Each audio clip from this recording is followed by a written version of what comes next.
The pole toss-up is a battle between the heat winners to determine exactly how they're going to line up on the grid. Nicholson is the first car out around the final corner to complete his first lap. It is a 1:26.3. Near the end of the session, Matthew Nicholson managed to put down an even faster time in that 4 machine, a 1:25.5. His teammate, Zach Riel, on the other hand, nowhere close, a high 1:26. It was the best he was able to do. Gerald Reddington positioned himself just between them, between Riel and Nicholson, the teammates, with a 1:25.7. Just couldn't quite get to Nicholson's pace by the end of that session. He waited a few minutes to come out, and it appears it may have cost him. But the pole would go to James O'Shea in the 03 car, who on his final lap out, with just seconds remaining in the session, put down a 1:24.8.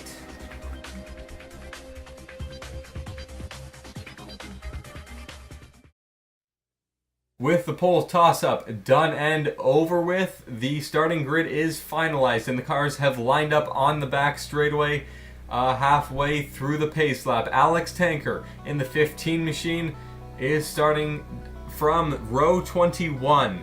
After rolling in his heat race at Peterborough Speedway, he's got a lot of work to do. Today he needs to crack at least 27th to have a shot at the title. Luckily for him though, Mike Doan, his main championship rival, is just a couple of rows up. Sam Curtis in the 19 as well had a crash in his heat race. His was at Delaware and he was an innocent victim in that one.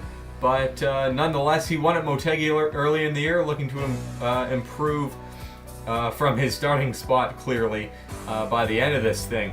Sawyer Girl starts in row 20. He's got a slim chance at the championship.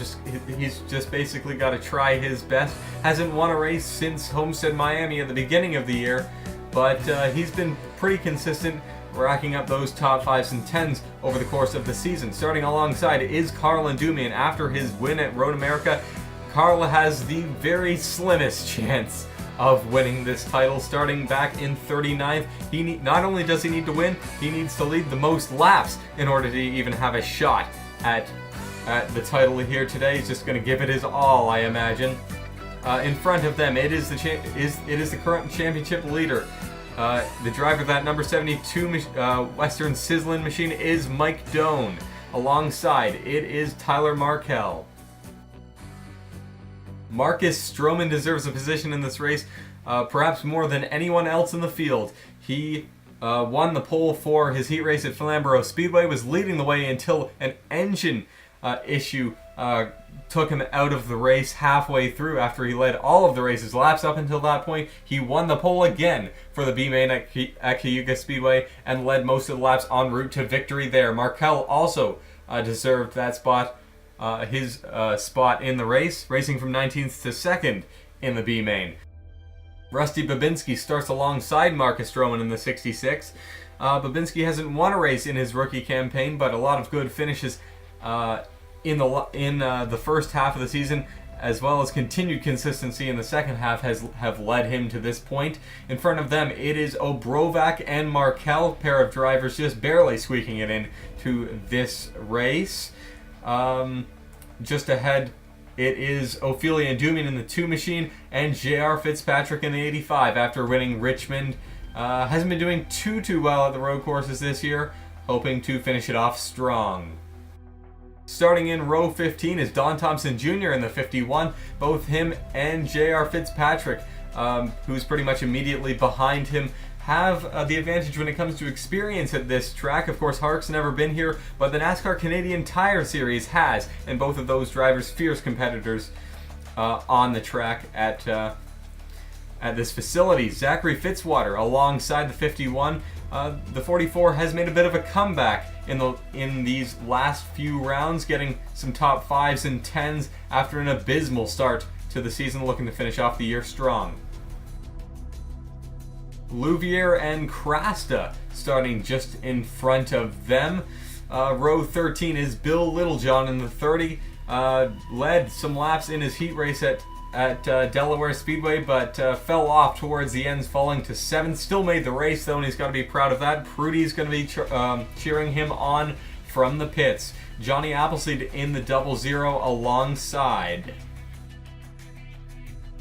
Row 12 is Ryder Smith in the 7 car, as well as Maxwell Chan in the 07. Chan currently dead last in points, and he's gonna stay dead last no matter how many points he gets here. He's well over 40 points back of 67th, but Chan always positive, looking towards the future. He wants a good run to finish off the year. Jeff Derry starts row 11 in that 91 car, as well as Spencer Fullerton in the 73. Back in 2013, he really dominated the road courses. Hasn't been able to show that too much this year, though he won 2 of the 3 dirt track races that we had. TJ Dent in the 18 and the 20 of Jeffrey Finguy line up just in front of those guys. Day and Young make up row 9 in the 55 and 22 cars respectively. Ahead of them, it is Tyler Faber in the 12 machine and the 42 car of Fala Thanos. Ali Nelson starts 14th in the Discover Alaska Autosports car. Tristan Wilhoit, his team owner, I believe didn't make the race, so he'll be watching from the pits. Annie Thomas is alongside in the 93 Advanced Auto Parts machine. Matt Duncan's been doing well at the road courses at the end of the season. I believe came runner-up in Road America, and Julian Sanchez is trying to finish off the season on a high note after quite a mediocre rookie campaign. Though sponsorless, Amin Al Ghul has appeared very strong on the road courses this year, with some good top 5s in Cape Town, as well as Grand Terre, I believe. DJ Curtis in the 16 car alongside. A pair of championship contenders make up row number 4. Nicholas Amadio in the 47 car is currently 22 points back, in a tie for 4th place in points right now. Sean Morrison, the underdog of the season probably, starts this race 3rd in points and 7th on the grid. Just ahead, it's Nick Pericles in the 8 car. He won at Grand Terre back in round 15. Cameron Cadieux in the 24 has proved fairly consistent, well, on and off this whole season, but has had some pretty good runs. Particularly, I remember him leading a bunch of laps at Homestead Miami in his very first race ever. And finally, we get to the front 2 rows on the grid. Zach Riel starts 4th after not being able to post any sort of fast lap in the pole toss-up. Alongside is Gerald Reddington in the 112. He may be 32 points back, and he may need to not only win this race and lead the most laps, but he's certainly got a shot at that. He's won 2 races at road courses so far this year, and he's starting in row number 2. Starting on the outside pole is Matthew Nicholson in the Quikrete Cement and Concrete Products number 4 Mustang. Looked very strong in the pole toss-up. Was the first one out, quickly posted a quick lap, posted a yet quicker lap, but was eventually beaten out by James O'Shea, who takes pole in the 03 car. He won at Malaga early in the year, looking to do it again at another road course to end off the year.